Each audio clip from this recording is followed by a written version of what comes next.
नमस्कार, मैं हूं आपके साथ गौरव राजेंद्र। बुलेटिन की शुरुआत करते विधानसभा अध्यक्ष डॉक्टर रमन सिंह ने आज दिग्विजय स्टेडियम का निरीक्षण किया। उन्होंने कहा कि स्टेडियम की हालत खराब है और सुधार की तत्काल जरूरत है। खिलाड़ियों से बातचीत में उन्होंने आश्वासन दिया कि जल्द ही स्टेडियम को बेहतर बनाया जाएगा। स्टेडियम सभी खिलाड़ियों के लिए खुला रहेगा। इस बार राजा सर्वेश्वर दास हॉकी टूर्नामेंट दिग्विजय स्टेडियम में आयोजित होगा। हमें टर्फ ऑफ सुविधाओं और सुधारना होगा ताकि खेल आयोजन सुचारू रूप से हो सके। पिछले साल टर्फ खराब होने की वजह से टूर्नामेंट रद्द हुआ था। इस बार स्टेडियम की मरम्मत और तैयारी को लेकर खेल संघ और अधिकारियों के साथ बैठक की गई है।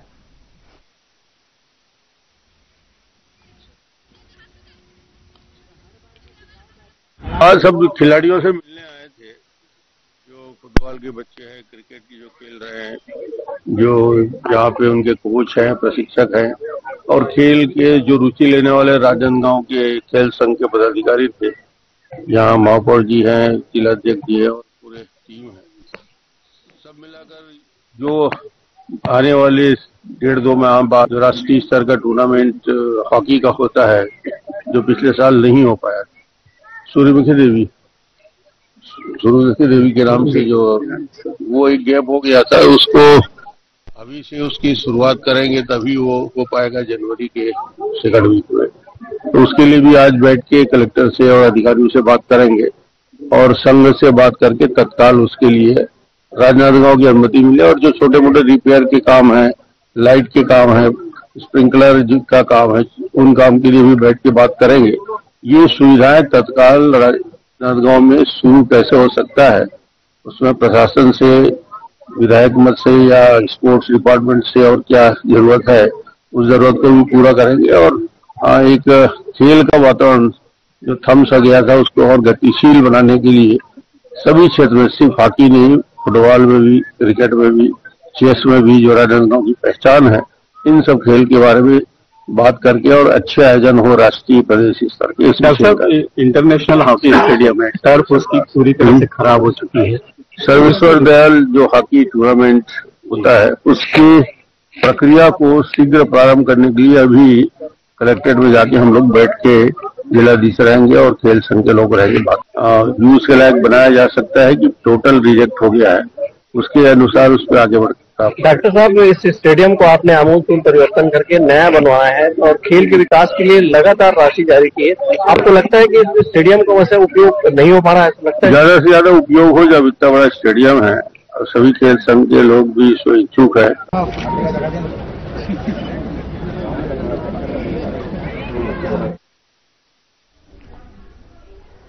उधर रायपुर में बीजेपी की प्रदेश प्रवक्ता डॉक्टर किरण बघेल ने प्रेस कॉन्फ्रेंस की। उन्होंने कहा कि मेहतारी वंदन योजना में ई-केवाईसी को लेकर कांग्रेस झूठ बोलकर भ्रम फैला रही है। कोई भी पात्र महिला इस योजना के लाभ से वंचित न रहे, इसलिए सरकार ई-केवाईसी करा रही है। इस पीसी में किरण बघेल ने और क्या कुछ कहा, आइए आपको सुनाते हैं। जैसा कि आप सभी जानते हैं कि मेहतारी वंदन योजना जो विष्णुदेव सरकार के द्वारा लागू की गई है, हमने घोषणा पत्र में मोदी जी की गारंटी के तहत ये योजना लागू करने की बात कही थी, जो कि बहुत फ्लैगशिप और बहुत ही ऐतिहासिक योजना रही है, जिसके तहत पात्र महिला, विवाहित पात्र महिला के खाते में 1000 हर माह जारी की जा रही है हमारे विष्णुदेव सरकार के द्वारा। इस योजना का उद्देश्य था महिलाओं को आत्मनिर्भर बनाना और सशक्त करना, उनको आर्थिक रूप से स्वतंत्र बनाना, और यही उद्देश्य के साथ हमने ये योजना चालू की, जारी की, जिससे महिलाएं, लगभग छत्तीसगढ़ की 70 लाख महिलाएं लाभान्वित हो रही है। ग्रामीण स्तर की महिलाएं, गरीब तबके की महिलाएं इस योजना से न सिर्फ लाभ ले रही है, बल्कि उनके जीवन का स्तर भी सुधार आ रहा है और कहीं न कहीं उनको आर्थिक रूप से मजबूती मिल रही है। वो सेविंग्स कर रही हैं, अपने बच्चों के लिए, अपने परिवार के लिए भी कुछ नया करने का सोच रही है। ये संभव हुआ है तो सिर्फ और सिर्फ विष्णुदेव की सरकार में, मोदी जी के गारंटी के तहत। जब Modi ji women lead development की बात करते हैं, वुमेन एम्पावरमेंट की बात करते हैं, तो वो कहते ही नहीं है बल्कि करके दिखाते हैं। यह महतारी वंदन योजना भी साबित करती है। लेकिन कुछ दिनों से कांग्रेस ये भ्रम फैलाने का काम कर रही है। अगर इस योजना में लागू होने से शुरुआत से अगर बात करूं तो जब ये योजना लागू हुई, हमारी सरकार बनने के बहुत कम समय में ही ये योजना जल्द से जल्द लागू हो गई और महिलाओं को बिना रोके हर माह इस योजना के तहत किस्त उनके खाते में आने लगी। तो कांग्रेसियों ने पहले ये भ्रम फैलाया कि ये योजना सिर्फ नगरीय निकाय चुनाव या जिला पंचायत या लोकसभा चुनाव तक ही जारी रहेगी और जैसे ही चुनाव संपन्न होंगे ये योजना बंद कर दी जाएगी। इसके ठीक विपरीत इन्होंने जो भ्रम फैलाने का काम किया उस पर विष्णु सरकार का तमाचा पड़ा और ये योजना निरंतर लागू है। अभी तक हमने 21 किस्त महिलाओं के खाते में जारी कर चुके हैं। लगभग 2 साल के बाद जब यहाँ पे केवाईसी की बात आई, विभागीय केवाईसी जब शुरू किया गया, जिसका उद्देश्य है कि कुछ त्रुटियां पाई गई, आधार कार्ड में नंबर कुछ अलग थे या उनके अकाउंट में कुछ अलग थे और उसकी पुष्टि की गई ताकि फर्जी लोग को भी इस योजना से बाहर रखा जाए। तो फिर से कांग्रेसियों ने भ्रम फैलाने का काम किया कि ये केवाईसी नहीं बल्कि इसमें नाम काटे जाएंगे, बल्कि ये बात सही नहीं है। इसका उद्देश्य है सिर्फ आधार को उनके डॉक्यूमेंट्स के साथ लिंक किया जाए और अगर कोई अपात्र व्यक्ति है, फर्जी कोई व्यक्ति है तो उसको इस योजना से बाहर किया जाए। तो आप देख सकते हैं किस प्रकार कांग्रेस बार बार ये भ्रम फैलाती है कि ये योजना बंद हो जाएगी या इसमें नाम कट रहे हैं। ये दोनों ही बात गलत है। हमारी सरकार जो कहती है, जो महिलाओं के प्रति उनकी प्रतिबद्धता है, विष्णुदेव सरकार की हो या मोदी जी की सरकार की हो, वो प्रतिबद्धता न सिर्फ अपना निभा रही है बल्कि आगे भी जारी रखेगी। अगर मोदी जी की बात करूं तो अगर महिलाओं के बारे में कोई चिंता करते हैं सही मायने में तो सिर्फ मोदी जी और भाजपा की सरकार है। किसी ने कल्पना भी नहीं की थी कि लाल किले के प्राचीर से कोई शौचालय की बात करेगा, महिलाओं के लिए सम्मान घर की बात करेगा, उज्ज्वला गैस की बात करेगा, ग्रामीण की महिलाओं को धुएं से आजादी मिलेगी, 33% आरक्षण की बात करूं या मुस्लिम महिलाओं को ट्रिपल तलाक से आजादी की बात करें। तो महिलाओं के लिए जितने भी महत्वपूर्ण निर्णय हैं वो मोदी सरकार और भाजपा की सरकार ले रही है। और छत्तीसगढ़ की बात करूं तो विष्णु सरकार जो संवेदनशीलता के साथ महिलाओं को सशक्त करने का निर्णय लिया है वह निरंतर जारी है और अब तक इस योजना से 70 लाख महिलाएं को 21वीं किस्त मिल चुकी है। और जो कांग्रेस ये भ्रम फैलाने का काम कर रही है कि ये नाम काटे जाएंगे या योजना रोके जाएंगे, ये बिल्कुल सत्य नहीं है। ये योजना चालू रहेगी और महिलाओं को जो सशक्त करने का, आत्मनिर्भर करने का काम हमारी विष्णुदेव की सरकार कर रही है वो निरंतर जारी रहेगा।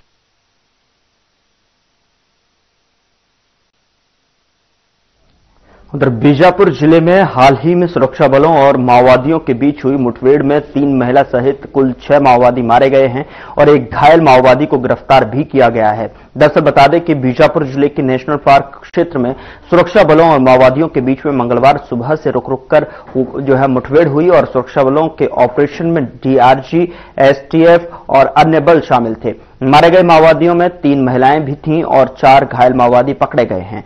इनमें से एक को इलाज के लिए अस्पताल भेजा गया है। घटनास्थल से इंसास राइफल, स्टेनगन 303 राइफल, विस्फोटक सामग्री सहित अन्य माओवादियों सामान बरामद किया है। क्षेत्र में सुरक्षा बलों का सर्च ऑपरेशन जारी है ताकि अन्य माओवादियों का पता लगाया जा सके। मुख्यमंत्री विष्णुदेव साय ने सुरक्षा बलों की बहादुरी की सराहना की है। बीजापुर का नेशनल पार्क क्षेत्र मंगलवार की मुठभेड़ में मारे गए माओवादी कुल 6 महिला, 3 महिला शामिल हैं, एक गिरफ्तार हुआ है।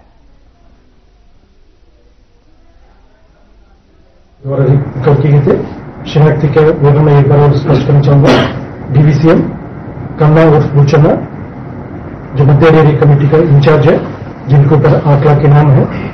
डीवीसीएम उर्मिला जो पापाराव की पत्नी है, वर्तमान में पावनी डेयरी कमेटी के सचिव है, जिनके ऊपर भी आंकड़ा के नाम है। एरिया कमेटी मेंबर जगत जो मध्य डेयरी कमेटी के सदस्य है, जिनके ऊपर 5 लाख के नाम है। पार्टी सदस्य पावनी डेयरी कमेटी का देवे है, जिनके ऊपर 2 लाख के नाम है। उसी प्रकार मध्य डेयरी कमेटी के पार्टी सदस्य भगत, उनके ऊपर भी 2 लाख का इनाम है। और मध्य डेयरी कमेटी का अन्य एक सदस्य है, पार्टी मेंबर मंगली है, जिनके ऊपर भी 2 लाख इनाम।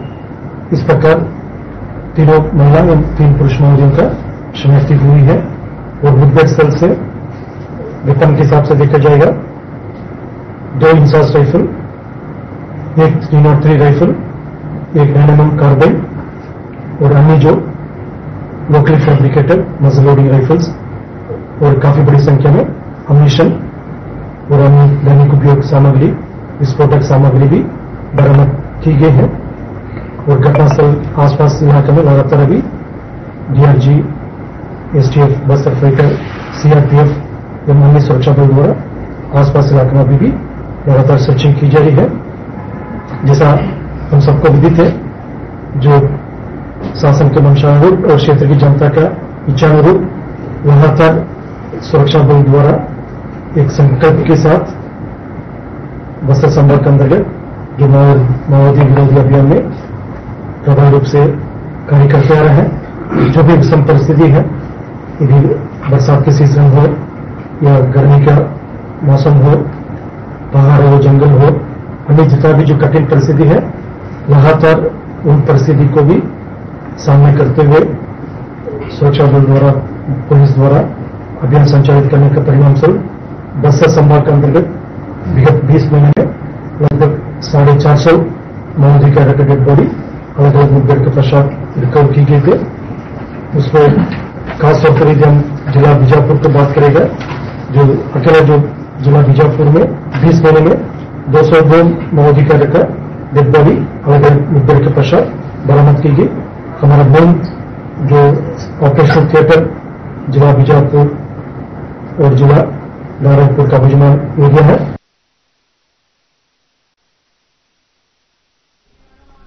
उधर सक्ती में गरीबों के दिए जाने वाले राशन में हेराफेरी का मामला सामने आया है। ऑनलाइन तो राशन देने की एंट्री की जा रही थी, लेकिन असल में लोगों को यह राशन नहीं मिल रहा था। राशन की इसी हेराफेरी पर हमारी एक खास रिपोर्ट देखिए।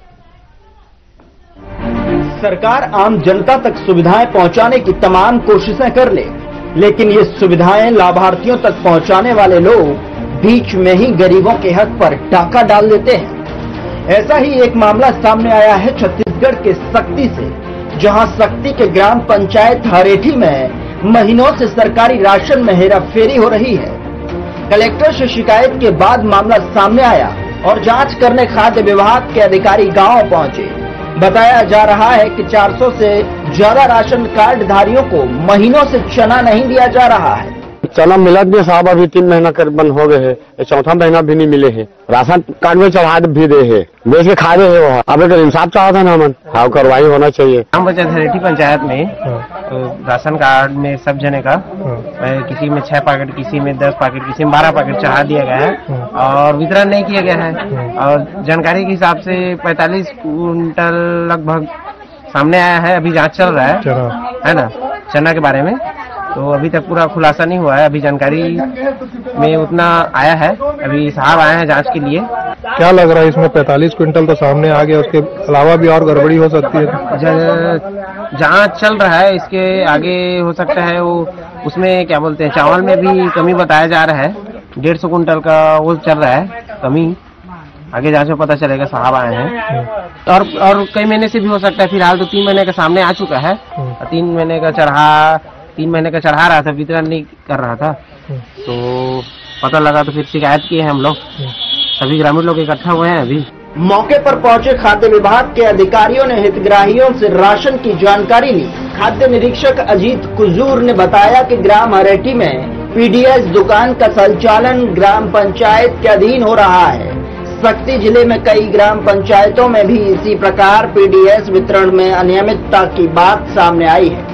जांच में पहुंचे अधिकारियों ने बताया कि चना वितरण में गड़बड़ी पाई गई है। कितने की गड़बड़ी हुई है इसका आकलन किया जा रहा है, जिसके बाद संबंधित पीडीएस संचालक पर कार्रवाई की जाएगी। ग्राम पंचायत हरेठी के ग्रामीणों द्वारा शिकायत की गई थी कि माह जून 2025 में शासकीयोचित मूल्य दुकान हरेठी से चना का वितरण नहीं किया गया था, जबकि ऑनलाइन उनके राशन कार्डों में चना का एंट्री कर दिया गया है, जिसकी जांच मेरे द्वारा आज यहाँ गांव में उपस्थित होकर की गई। इसमें प्राथमिक तौर पे यह पाया गया कि अधिकांश राशन कार्डों में जून 2025 में चना का वितरण भौतिक रूप से नहीं किया गया है, किंतु ऑनलाइन जारी कर दिया गया है। शासकीय उचित मूल्य दुकान हरेठी का संचालन ग्राम पंचायत हरेठी द्वारा किया जा रहा है और उक्त माह में कोमल जांगड़े एवं सुखीराम चौहान द्वारा खाद्यान्न वितरण किया गया था। देखिए, इसमें तो विस्तृत जांच रिपोर्ट बनने के बाद में कितनी मात्रा में अनियमितता की गई है इसकी जानकारी हो पाएगी। बाकी प्राथमिक तौर पे ये पाया गया है कि अनियमितता की गई है। देखिए, इसमें अगर आरोप तय हो जाते हैं तो वसूली की कार्रवाई अनुभागीय अधिकारी राजस्व शक्ति के द्वारा की जाएगी। नहीं, देखिए, ये आगे रिपोर्ट बनने के बाद में स्थिति हो पाएगी। प्राथमिक तौर पे तो अनियमितता पाया गया है तो दुकान निलंबित या निरस्त किया जाना उचित होगा। खाद्य निरीक्षक ने जांच के आदेश तो दे दिए, हालांकि देखना ये होगा कि गरीबों के हक पर डाका डालने वालों पर कार्रवाई कितनी सख्त होती है। Bureau report.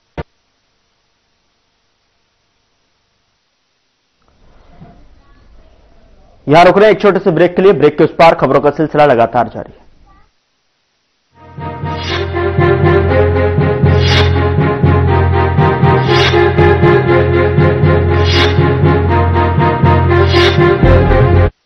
लोग सेहत बनाने के लिए क्या क्या नहीं करते, जिम जाते हैं, कसरत करते हैं, काजू बादाम प्रोटीन के डिब्बे तक घोल घोल कर पीते हैं, फिर भी उनकी सेहत नहीं बनती क्योंकि उनका पाचन तंत्र खराब है।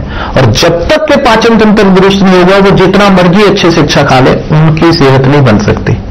इसलिए हमारी संस्था सन्यासी आयुर्वेदा ने एक ऐसी दवा का निर्माण किया है जो कि आपके लिवर को, आपके पाचन तंत्र को दुरुस्त करने का काम करती है, ताकि आप जो भी खाएं उसका पूरे का पूरा निचोड़ आपके शरीर को लगे, आपकी भूख बढ़े, खाया पिया सही से लगे, नया खून बने, हड्डियों में जान आए, वजन बढ़े और आप मोटे तगड़े खूबसूरत पर्सनैलिटी के मालिक बन जाए। सिर्फ 655 रुपए की पूरे 1 महीने की दवा होती है और आप इसे घर बैठे 011 45 45 45 45 पर फोन करके दवा मंगवा सकते हैं।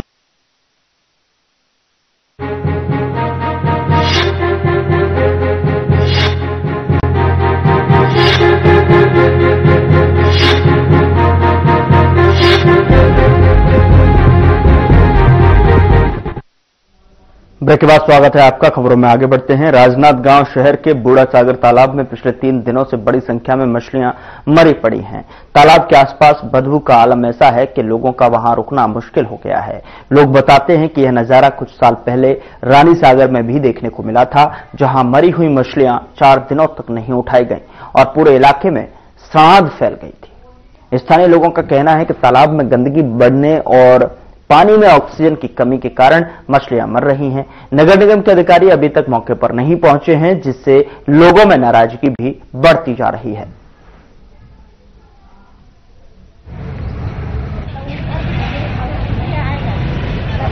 नगर की कुलदेवी शीतला माता से लगा हुआ बूढ़ा सागर का एक ऐतिहासिक महत्व है और एक समय ये यहाँ का एक जीवन रेखा था, बूढ़ा सागर और रानी सागर। वर्तमान में बहुत ही दयनीय स्थिति है, जहां हम शीतला माता को एक पर्यटन के रूप में जो सरकार के द्वारा घोषणा की गई है, ऐसी स्थिति में लगा हुआ सरोवर की सुरक्षा और देखभाल नितांत आवश्यकता शासन की है। पर ये देखा जा रहा है कि करोड़ों रुपए खर्च करने के बावजूद, सौंदर्यीकरण दूर की बात है, वहाँ जल जो है इतना प्रदूषित हो चुका है कि जो जलचर है, मछलियां हैं, वो मर रही हैं। किसी का ध्यान नहीं जा रहा है। यह सिर्फ जलचर के लिए नहीं वरन मानव स्वास्थ्य के लिए भी संकट में है, क्योंकि वही मछलियां जब बाजार में जाएंगी तो उपभोग करने वालों के स्वास्थ्य पर भी बुरा असर पड़ेगा। दूसरा, जल जो है इतना ज्यादा प्रदूषित हो चुका है कि माता शीतला के जो भक्त हैं, जब वो हाथ मुंह धोने के लिए जाएंगे दर्शन के लिए, उनके त्वचा पर भी इसका बहुत गलत प्रभाव पड़ेगा। इस संबंध में मैं शासन को, नगर निगम है और जो इनके जो मूल मालिक जो है अपना राजगामी जो है, उनको मैं निवेदन करूंगा, साथ ही सारे सामाजिक संस्थाओं से सब लोग एक होकर के इसकी रक्षा करें। वास्तव में बूढ़ा सागर जो है, जो सबकी रक्षा करता है बूढ़ा देव, आज हमारा कर्तव्य बनता है कि हम उसकी रक्षा करें और उस पर त्वरित कार्रवाई करते हुए जो जल प्रदूषण है उसको जितना ज्यादा जल्दी से जल्दी हो सके उस पर कुछ न कुछ उपाय करें और एक ठोस कदम उठाए। ये हर साल की समस्या है। काम का निस्तारी भी करते लोग अपनी लगातार तो मरी रही है, लेकिन निस्तारी भी करते। तो उनके साथ में ये हो रहा है। आज देखिए कि उनके जो है शरीर में स्किन जो है त्वचा संबंधी रोग जो है काफी संख्या में बढ़ रहा है और उसका मूल कारण यही है, पानी गंदा है, गंदा पानी में आदमी नहा रहा है। कई लोग जो है कुछ ग्रहण भी करते हैं, जल भी ग्रहण करते हैं। आखिर इसका स्थायी समाधान कब होगा? क्या हम जब स्थिति विकट हो जाएगी तब ध्यान देंगे तो क्या मतलब है? मैं सारे संस्कारधारी जो जनता है यहाँ की, जिसमें सर्वहारा वर्ग है, व्यापारी वर्ग है, शासन है, प्रशासन है और जितने भी जो सेवाभावी संस्थाएं, सबसे निवेदन करूंगा इसमें एक हो जाए और इस पर जो है ठोस कार्रवाई करें।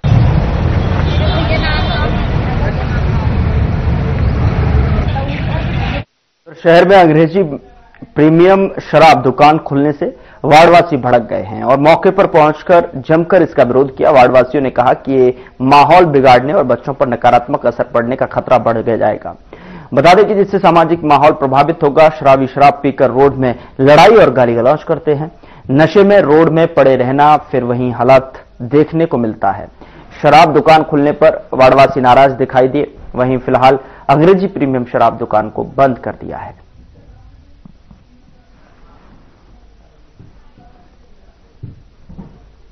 उनको भी इसकी कोई जानकारी नहीं है। बिन बताया गया यहाँ पे वाइन शॉप खोली जा रही है। 1 महीने से यहाँ पे मेडिकल इक्विपमेंट, सर्जिकल मेडिकल सामान का संचालन हो रहा था। यहाँ पे कल रातों रात अचानक से 11 बजे दुकान से सारा सामान गायब करके यहाँ पे CSMCL का बोर्ड लगा दिया गया है। रात के 11 बजे, 11:30 बजे रात के यहाँ पे 1109 गाड़ी के थ्रू वाइन, दारू सब यहाँ पे शिफ्ट किया जा रहा था। हमने पूछा तो बोले यहाँ पे दारू दुकान खुल रही है। हम जब ये बन रहा था तब से पूछ रहे हैं तो बोले मेडिकल दुकान खुल रही है। हमने इस चीज का विरोध आज सुबह इसीलिए किया है क्योंकि ये हमारा रेजिडेंशियल एरिया है। हम यहाँ घर परिवार के साथ रहते हैं। अगर इनको खोलना ही था हमको पहले से इन्फॉर्म कर देना चाहिए था कि हम यहाँ पे वाइन शॉप खोल रहे हैं। हम पहले विरोध कर देते। आज हम खोलने के दिन क्यों विरोध करते? क्योंकि हमको इसके बारे में कोई जानकारी ही नहीं थी। आजू बाजू में भी रेजिडेंशियल प्लॉट है, यहाँ पे काम चालू हो रहा है। आप ही सोचिए कैसे कोई यहाँ पे रहेगा। हम यहाँ पे रेजिडेंशियल प्लॉट है, हम यहाँ पे वाइन शॉप खोलने नहीं देंगे। अधिकारियों से भी हमको ये आश्वासन मिला है कि जब तक ये मैटर नहीं सुलझता है यहाँ पे दुकान नहीं खुलेगी। हम ये दुकान खोलने ही नहीं देंगे रेसिडेंशियल एरिया में। आपको जहां खोलना है आप खोल सकते हैं, लेकिन हम रेसिडेंशियल एरिया हमारे घर के पास दुकान खोलने नहीं देंगे। जी जी, अभी यहाँ नंदई में एक रिहायशी इलाके में प्रीमियम वाइन शॉप खुलने की घटना मिली है, सूचना मिली, प्राप्त हुई है हमें। और हमारे द्वारा ये पता चला कि यहाँ पे सोसाइटी है, उसके बीच में रेजिडेंशियल इलाकों के बीच में एक प्रीमियम शॉप आज सुबह संचालित होना शुरू हुई। तो हमारे द्वारा विजिट किया गया है और यहाँ पे विद्रोह का माहौल था कि हम रहवासियों के बीच में यहाँ कैसे ओपन हो रही है। तो हमने यहाँ पे बैठ के यहाँ के लोगों से विचार विमर्श किया है और हम अभी इसको इमीडिएटली यहाँ पे स्टॉप कर रहे हैं, ताला लगवा रहे हैं। यहाँ पे भी डिस्ट्रीब्यूशन की कार्रवाई बिल्कुल नहीं होगी और इनके द्वारा हम आमंत्रित कर रहे हैं इनको, हमारे टीम को हमारे साथ बैठेंगे, हमारे उच्च अधिकारी, आबकारी की टीम, संयुक्त जिले की टीम एक साथ बैठ के जो भी इनके प्रस्ताव है, जो भी इनकी बात है, ये सुन के एक फाइनल वहाँ पे निराकरण और कार्रवाई की कार्रवाई प्रस्तावित की जाएगी। उसके बाद ही जो भी एक्शन लेना है लिया जाएगा। उसके पहले तक अभी इसको हम संचालित करने से रोक रहे हैं।